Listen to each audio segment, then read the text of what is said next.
"Give me $50,000 for my wedding," my brother demanded. "You owe me after I let you live with me for free." I sent him this instead. Your encouragement keeps us telling stories. Show support by subscribing, and while you're here, let us know where in the world you're watching from. The text message lit up my phone at 11:47 p.m. "We need to talk. Tomorrow. My place. Don't be late." My brother Marcus had always been dramatic, but something about those clipped sentences made my stomach twist. I'd been living in my new Atlanta apartment for 6 months now, finally independent after staying with him during my rough patch.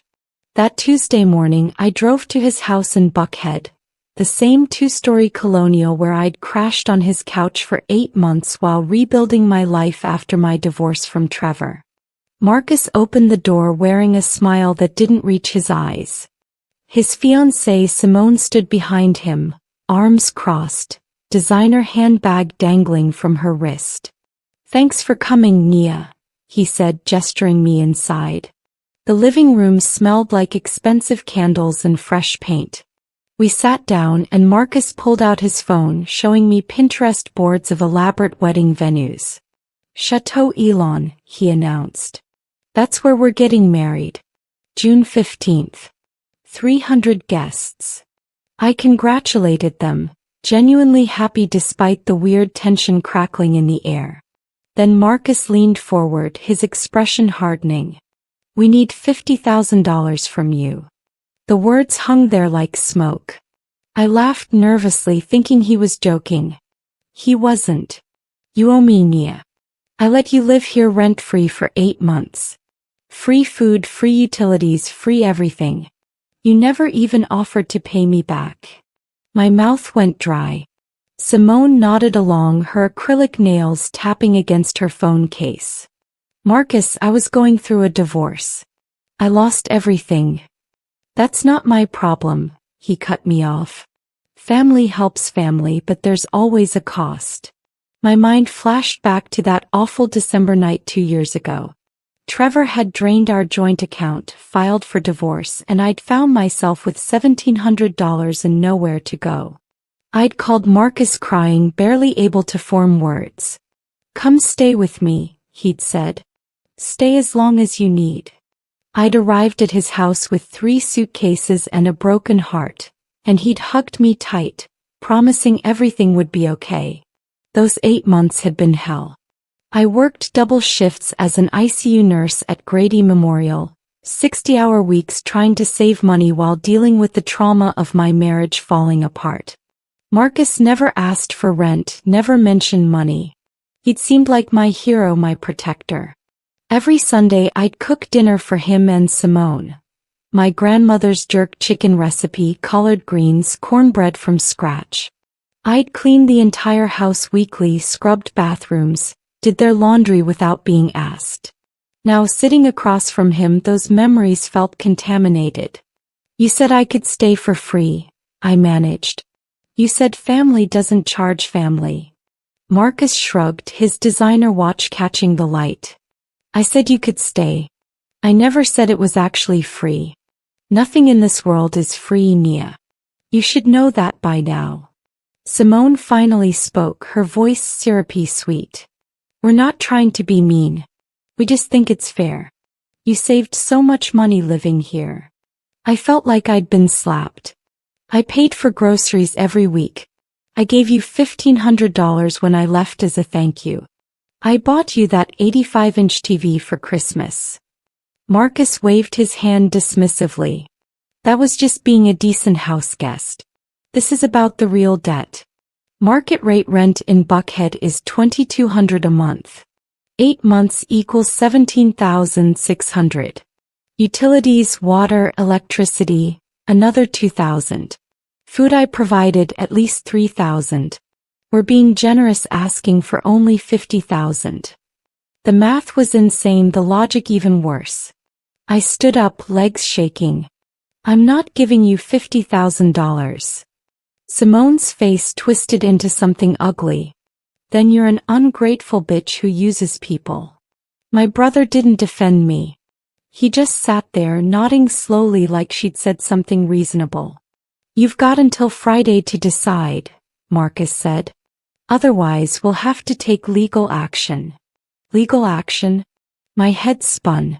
I walked out without another word, got in my Honda Civic and sat in their driveway crying for 20 minutes.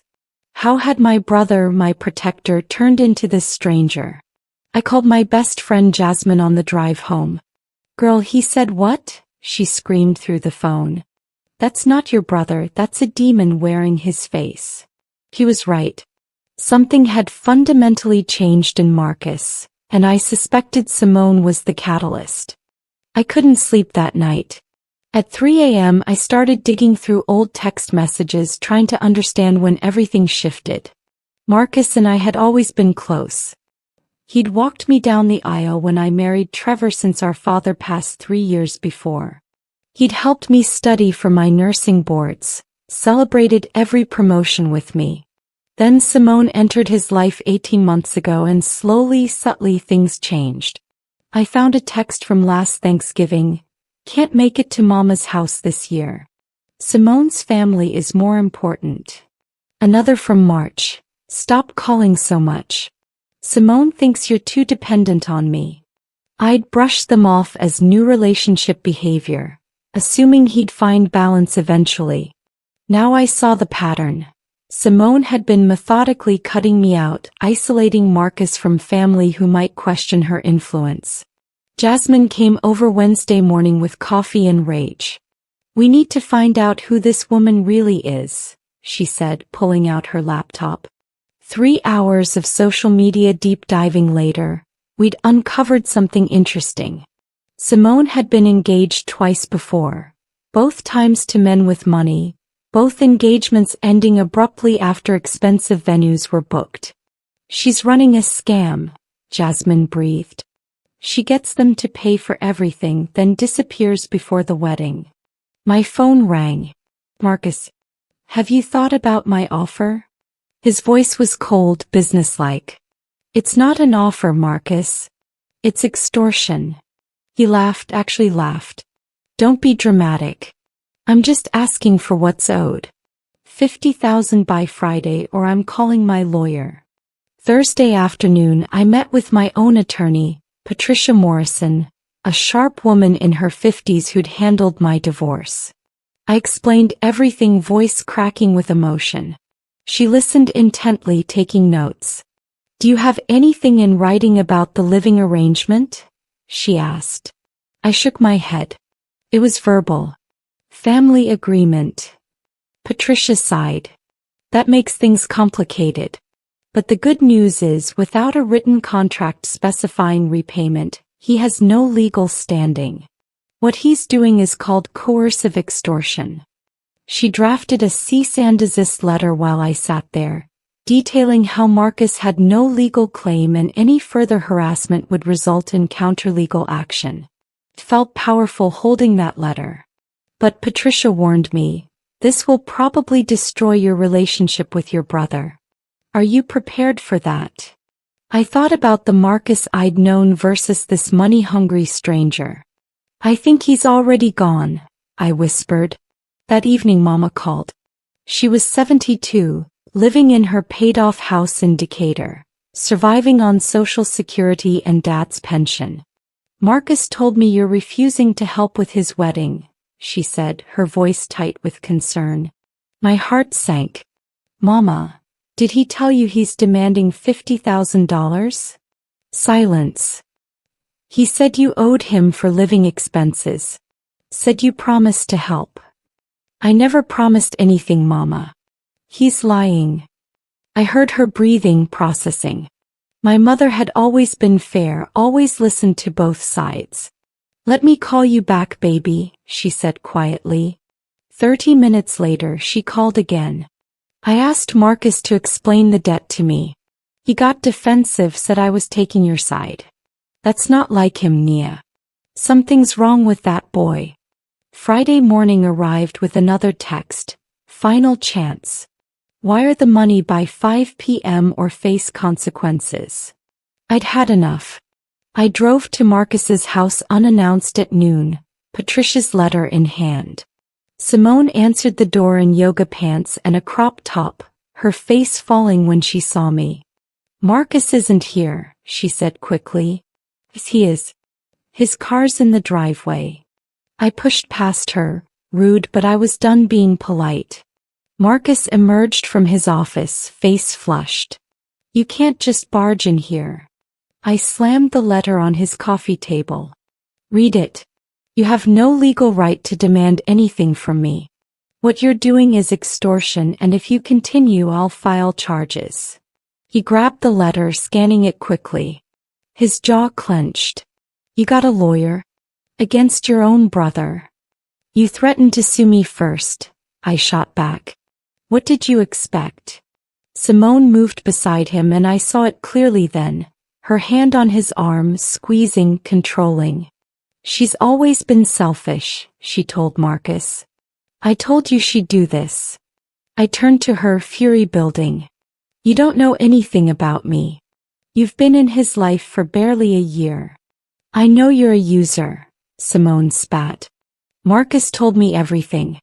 How you played victim after your divorce. How you manipulated him into letting you stay. You probably drove Trevor away too. That was the line. The breaking point. I stepped closer, my voice dropping low. Trevor cheated with 3 different women and stole $40,000 from me. But you wouldn't understand loyalty, would you, Simone? How many other men have you scammed with fake weddings? Her face went pale. Marcus looked between us, confused. What is she talking about? I pulled out my phone, showing him the screenshots Jasmine had compiled. Your fiancé has been engaged 3 times in 5 years. Each time she books expensive venues, gets her fiancé to pay deposits, then disappears. Check the dates, Marcus. March 2020, Michael Patterson, $50,000 wedding planned at the Georgian Terrace. Cancelled 2 weeks before. December 2021, David Chin, $60,000 destination wedding in Turks and Caicos. Cancelled 3 days before. Marcus took my phone with shaking hands, scrolling through the evidence. Wedding registries, venue contracts, Facebook posts that had been deleted but were cached. Simone's face transformed from shock to rage. You had no right to investigate me. That's invasion of privacy, she screamed. Those relationships ended naturally. Men can't handle a strong woman with standards. Standards. I laughed bitterly. You're a con artist. You find successful men, bleed them dry for wedding expenses, then vanish when it's time to actually commit. Marcus was staring at Simone like he'd never seen her before. Is this true?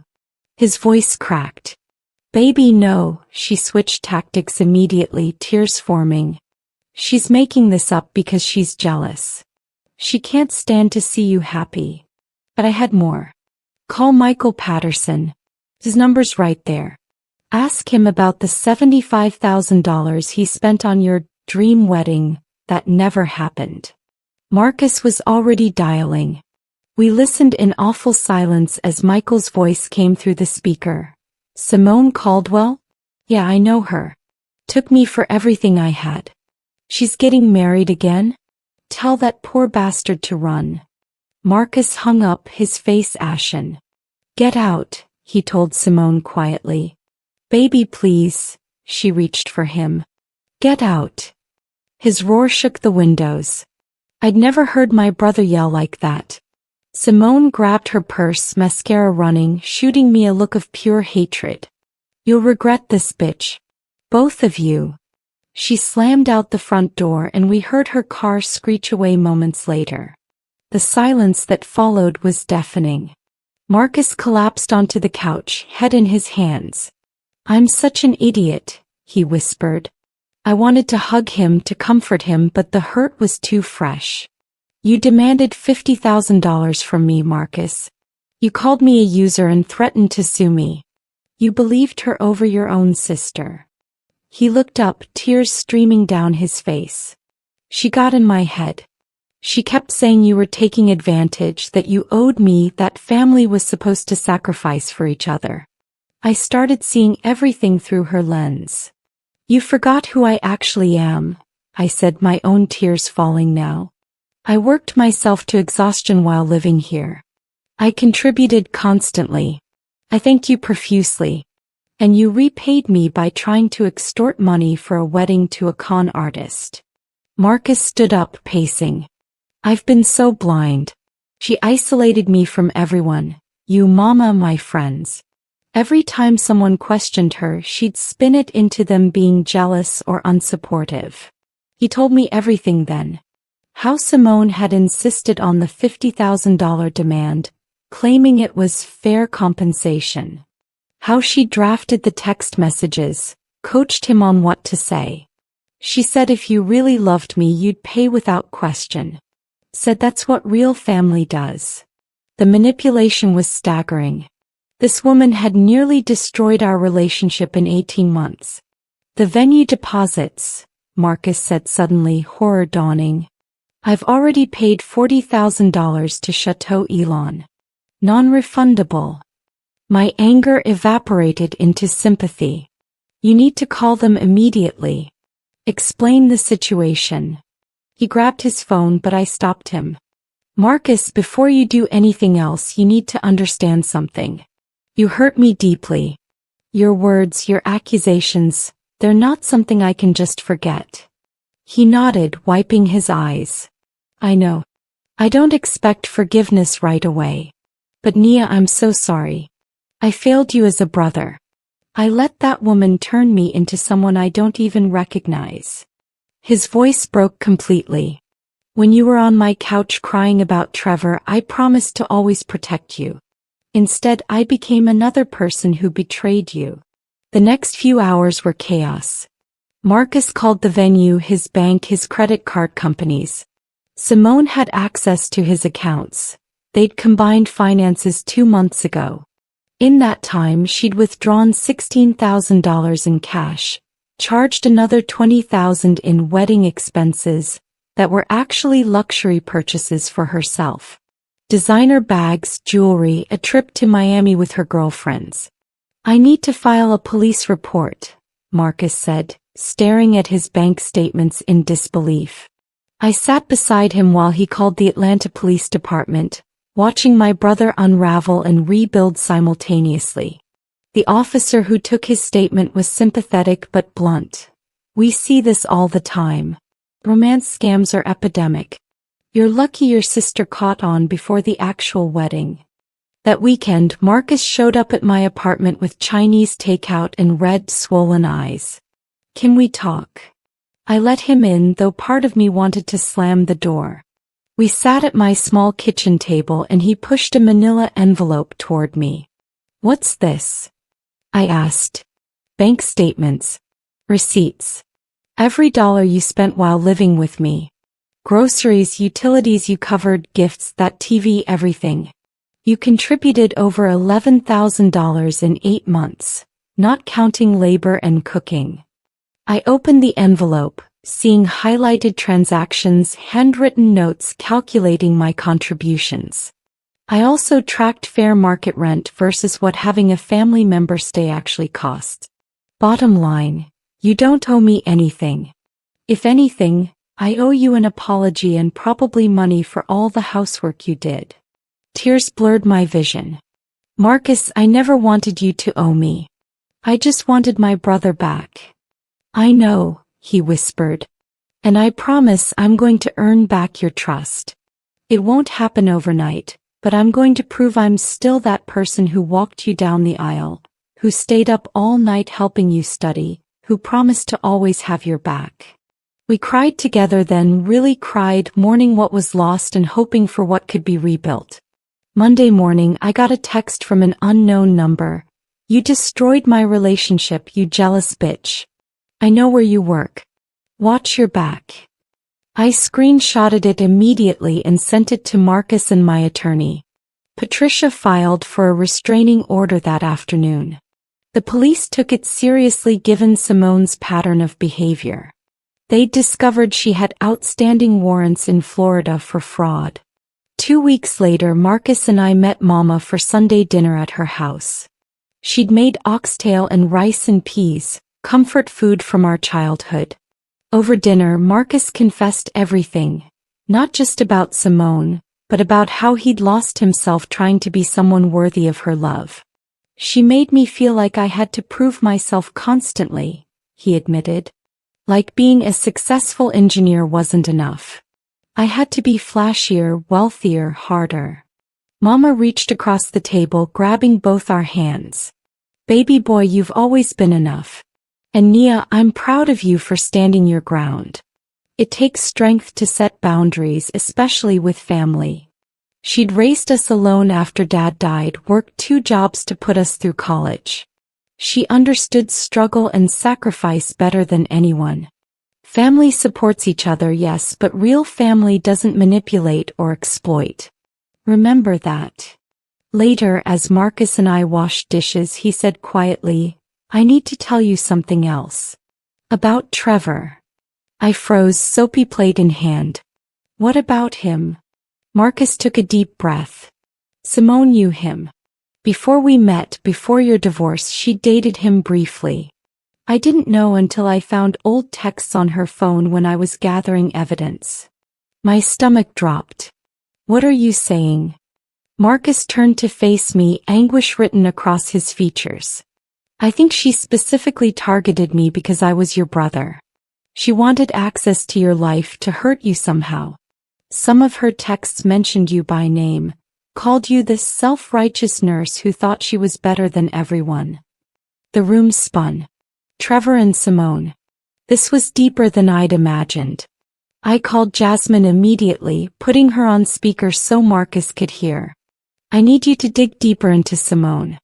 Look for any connection between her and Trevor Bennett, my ex-husband. Jasmine's keyboard clattered in the background.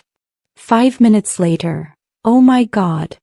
They were in a Facebook relationship November 2019. That's while you were still married. My world tilted sideways. Trevor had cheated with someone who later targeted my brother. This wasn't coincidence. It was calculated revenge. But for what? I'd never met Simone before Marcus introduced her. Keep digging, I told Jasmine. She called back an hour later, voice shaking with excitement. I found it. Simone's real name is Simone Caldwell Harris. She's the younger sister of Marcus's ex-girlfriend, Denise Harris. Remember her from college? Marcus went pale. Denise. They dated for 3 years at Georgia Tech, broke up badly when Marcus realized she was only with him for financial support. He'd cut her off completely and she'd trashed his reputation around campus, claiming he'd used her. Simone is Denise's sister? Marcus breathed. This whole thing was revenge for me breaking up with her sister 10 years ago? The pieces clicked together like a nightmare puzzle. Simone had cultivated a relationship with Trevor while he was married to me, possibly feeding his worst impulses, encouraging the cheating and theft. Then she'd positioned herself to meet Marcus, knowing exactly how to manipulate him. The wedding demands, isolating him from family, trying to extract money. It was all orchestrated to destroy both of us emotionally and financially. The police arrested Simone 3 days later at Atlanta Hartsfield-Jackson Airport trying to board a flight to Mexico. She had $73,000 in cash in her luggage. Money scammed from Marcus and 2 other men she'd been running simultaneously. The lead detective called me personally. Your evidence broke this case wide open. She's facing multiple fraud charges across 3 states. Marcus and I sat in Patricia's office as she explained our options. You can file civil suits to recover the money. Criminal charges are already pending. And the restraining order is permanent. Marcus shook his head. I just want this over. I don't care about the money anymore. But I cared about justice. We proceeded with everything. Civil suits, victim impact statements, the works. 4 months later, Simone pleaded guilty to avoid trial. She was sentenced to 5 years in prison and ordered to pay restitution. Marcus got 42,000 back. He tried to give me half. Keep it, I told him. Rebuild your life. Go to therapy. Figure out who you are without someone manipulating you. He hugged me tight. Thank you for not giving up on me, Nia. For fighting back instead of just walking away. Our relationship healed slowly, carefully. Marcus attended therapy twice weekly, working through how he'd been manipulated and why he'd been vulnerable to it. I joined him for family sessions where we rebuilt trust brick by brick. A year later we were stronger than before. Not despite the trauma but because we'd faced it honestly. I never gave Marcus $50,000 for a wedding. Instead I gave him something more valuable. The truth that saved his life, the boundaries that taught us both self-respect, and the love that real family actually means. The kind that protects, that challenges, that refuses to accept manipulation. The kind that endures beyond demands and survives betrayal. The kind that says no when necessary and I'm here always. That's what family actually owes each other. Nothing more, nothing less.